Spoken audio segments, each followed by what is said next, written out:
Salut à toi. As-tu déjà senti au plus profond de toi le frisson inexplicable quand ton cœur s'ouvre à un espoir nouveau? Imagine un instant, un lieu où chaque prière résonne comme une promesse, où chaque mot porte l'héritage d'un peuple qui a traversé les tempêtes du temps. Aujourd'hui, je t'invite à vivre avec moi le Światowy Dzień Modlitwy, la journée mondiale de la prière. Bien plus qu'un simple rendez-vous spirituel, c'est un moment suspendu entre le passé douloureux et un avenir plein de lumière. Ferme les yeux, respire et prépare-toi à ressentir l'âme vibrante de la Pologne. Vitam, sur le Double K, le podcast qui te permet de comprendre et décrypter l'essence même de l'identité polonaise. Moi, c'est Jean-Philippe, et ici, nous explorons ensemble les histoires, les valeurs et les émotions qui font battre le cœur de la Pologne. Avant de commencer ce voyage, prends une minute pour t'abonner, liker et partager ce moment unique, car chaque écoute, elle contribue à créer notre grande tribu, unie par le désir de renouer avec ses racines et d'embrasser un avenir lumineux. Le Światowy Dzień Modlitwy, il trouve son origine dans une impulsion collective, une quête universelle de paix et d'unité. Il est né à la fin du 19e siècle, dans le sillage de mouvements féminins qui, portés par un désir ardent de transcender les différences, ont lancé un appel à la prière commune. Rapidement, ce jour, il s'est transformé en un rendez-vous planétaire, célébré chaque premier vendredi de mars, dans plus de 170 pays. Une journée qui nous rappelle que, quelle que soit notre culture ou notre croyance, nous partageons tous le besoin fondamental de nous connecter, d'espérer et de croire en un monde meilleur. En Pologne, cette journée, elle revêt un petit peu une dimension particulière, teintée de l'histoire tumultueuse du pays et de son insatiable soif de liberté. Pour vraiment saisir l'ampleur du Światowy Modlitwy en Pologne, il faut remonter un petit peu aux racines de cette nation fière et souvent meurtrie. La prière ici n'est pas seulement un rituel, elle est le souffle vital d'un peuple qui a enduré des siècles de partition, de guerre et de lutte pour sa survie. Imagine-toi dans les années sombres du XXe siècle, dans une Pologne déchirée par la guerre et l'oppression, le joug du communisme, dans un climat de peur et de silence, les églises, elles devenaient des sanctuaires secrets où chaque prière était un acte de défi.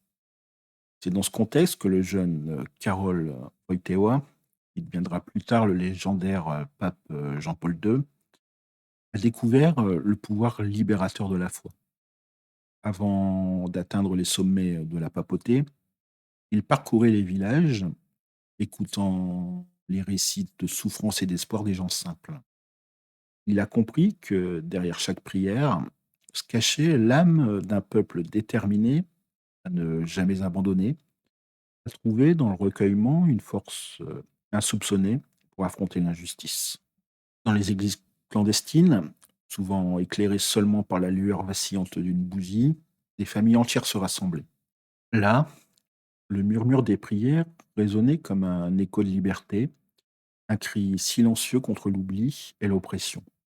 Chaque mot, chaque geste portait en lui la mémoire des ancêtres, des sacrifices et des espoirs d'un avenir meilleur. Pendant la Seconde Guerre mondiale, alors que la mort planait sur chaque ruelle et que la peur étouffait les voix, la prière était le dernier rempart contre le désespoir. Les Polonais, ils se retrouvaient dans de petites chapelles, dans des greniers transformés en lieux de culte, où l'on partageait non seulement des invocations, mais surtout l'espoir d'un renouveau. Puis vint cette ère glaciale de la guerre froide, où chaque rassemblement de prière était un acte de résistance, une affirmation de dignité dans un monde dominé par l'intolérance et la répression. Ce jour-là, les cloches d'église, elles devenaient des symboles de rébellion pacifique, un appel à ne jamais oublier que même dans la nuit la plus sombre, l'étoile de l'espoir brille toujours. La prière, en Pologne, c'est un héritage vivant, transmis de génération en génération. Elle raconte euh, l'histoire d'un peuple qui a su transformer la douleur en force, la peur en courage, et le silence en une symphonie de voix unie pour la liberté. Aujourd'hui, en célébrant ce Świętowe Modlitwy, chaque Polonais, qu'il soit jeune ou vieux, se souvient de ces moments intenses où la foi était le rempart contre le chaos. C'est un jour où le passé se mêle au présent, où chaque prière est une lettre d'amour adressée à la nation, un serment de ne jamais renoncer à la vie et à la dignité. Ressens-tu un petit peu cette intensité? C'est l'écho des générations qui se sont battues, qui se battent encore et qui continueront de se battre pour que la flamme de l'espoir ne s'éteigne jamais. Aujourd'hui, en Pologne, le Świętowe Modlitwy, il se vit comme une véritable communion de cœur. Dans les rues anciennes des villes, dans les villages aux maisons de pierre, on assiste à un rassemblement spontané de l'âme collective.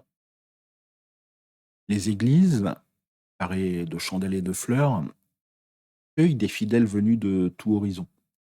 Et pas seulement une cérémonie religieuse, c'est un moment de partage profond où les barrières s'effacent, laissant place à une communion sincère. Je te laisse t'imaginer, marchant dans une ruelle pavée, la lumière douce du crépuscule caresse les façades anciennes, tandis que de chaque coin s'élèvent des chants de prière, comme un murmure un petit peu universel de réconfort et de solidarité. Dans chaque regard, chaque sourire échangé se lie la certitude que, malgré les épreuves, la foi et l'unité restent des piliers indestructibles de cette identité polonaise. Comme tu le vois, la journée mondiale de la prière est bien plus qu'un simple événement. Elle est en fait ce reflet vivant des valeurs qui ont forgé la Pologne. Je vais te demander de me laisser t'emmener au cœur de ces valeurs, celles qui font vibrer l'âme de ce pays. Premièrement, il y a cette solidarité qui unit les cœurs. Ici, en Pologne, la prière n'est jamais solitaire. Elle est partagée, transmise et magnifiée par l'union des esprits et des cœurs. Dans les heures les plus sombres de l'histoire, lorsque la nation semblait divisée et affaiblie, la solidarité s'est manifestée par ces moments de recueillement collectif. Je te laisse imaginer des milliers de voix s'élevant à l'unisson, chacune portant la force d'une volonté commune de se soutenir mutuellement. Cette solidarité, cette main tendue dans l'adversité, est l'essence même de l'esprit polonais. Deuxièmement, tu as la persévérance face à l'adversité. La résilience, c'est pas qu'un mot en Pologne, c'est un peu un art de vivre. Chaque prière récitée, chaque regard levé vers le ciel, il témoigne d'un courage inébranlable. Dans une nation qui a souvent connu la défaite sur le papier, la persévérance a toujours permis de transformer la douleur en force. La prière, elle devient alors le symbole d'un combat quotidien, celui de croire en un lendemain meilleur, même lorsque tout semble perdu. Troisièmement, la transmission d'un héritage précieux. Les rituels de prière, transmis de mère en fille, de père en fils, sont des héritages vivants. Ils racontent l'histoire d'un peuple qui n'oublie jamais ses racines. Dans chaque foyer, dans chaque prière murmurée avant de dormir, se trouve le souvenir des ancêtres, des luttes, des victoires, mais aussi des sacrifices. Cet héritage est une encre, une façon de dire: «Nous sommes ici et nous porterons toujours en nous la lumière de nos traditions». Quatrièmement, tu as aussi l'unité dans la diversité des croyances. La force de la Pologne, elle réside aussi dans sa capacité à rassembler, malgré la diversité des opinions et des croyances. Le Djinn Modlitwy, il rassemble catholiques, protestants, orthodoxes, et même ceux qui cherchent une spiritualité plus personnelle. Dans cette mosaïque de voix, chaque prière contribue à écrire un seul et même récit, celui d'un peuple uni par l'espoir et la foi. Cinquièmement, il y a aussi le respect des traditions, qui sont ces véritables gardiennes de l'âme. La Pologne, elle sait marier habilement tradition et modernité. En cette journée sacrée, les rites anciens retrouvent leur place aux côtés des innovations contemporaines, permettant ainsi aux jeunes générations de renouer avec une identité forte et enracinée. C'est un peu dans cette alchimie que se trouve le secret d'un avenir harmonieux, honorer le passé tout en embrassant le présent. Enfin, tu as l'espoir qui est un petit peu cette lumière dans l'obscurité. Au cœur de chaque prière, il y a cet éclat d'espoir qui refuse de s'éteindre. Dans les moments de doute, parce que la vie semble ne plus offrir que des épreuves, la prière, elle rappelle que la lumière persiste, même derrière les nuages les plus épais. Cet espoir, transmis de génération en génération, est une promesse silencieuse que, malgré les tempêtes, le soleil reviendra toujours se lever sur la Pologne. Chaque bougie allumée, chaque mot chuchoté dans le silence d'une église est un témoignage vibrant de cette foi en un avenir meilleur. C'est l'assurance que, même dans l'adversité, l'âme polonaise saura toujours puiser dans ses ressources intérieures pour renaître et briller de mille feux. En résumé, le jean Motley Crue est bien plus qu'un simple moment de recueillement. C'est une célébration de l'histoire, une ode à la solidarité, à la persévérance, à l'héritage et à l'espoir qui font de la Pologne un pays unique et résilient. Ce jour-là, chaque prière, elle devient un fil qui relie les générations, un rappel constant que malgré les épreuves, nous sommes tous unis par la même lumière. C'est en se souvenant de ces valeurs que nous pouvons continuer à construire un avenir où l'âme polonaise, riche de son passé, éclaire le chemin de demain. Et si tu pensais que cette exploration de l'âme polonaise s'arrêtait ici, détrompe-toi. Demain, nous plongerons dans l'univers inspirant du Dzień Kobiet, la journée de la femme en Pologne. Prépare-toi à découvrir comment cette journée, différente et pourtant si essentielle, célèbre la force, la grâce et la résilience des femmes. Chaque témoignage, chaque sourire, chaque regard révélera une facette de cette identité qui te touchera, je l'espère, profondément. Je te demande donc de ne pas rater cet épisode, car il est une véritable ode à la féminité et à l'espoir.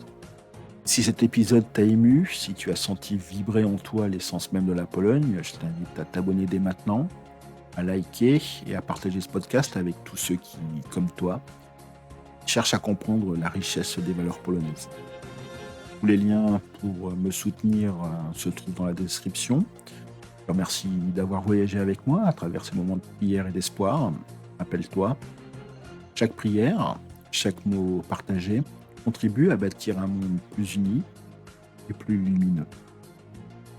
Je te dis à très vite pour le Dzień Kobiet. Quoi qu'il en soit, je te souhaite une très bonne journée. Miłego dnia. À demain. Do jutra. Très bientôt. Do zobaczenia.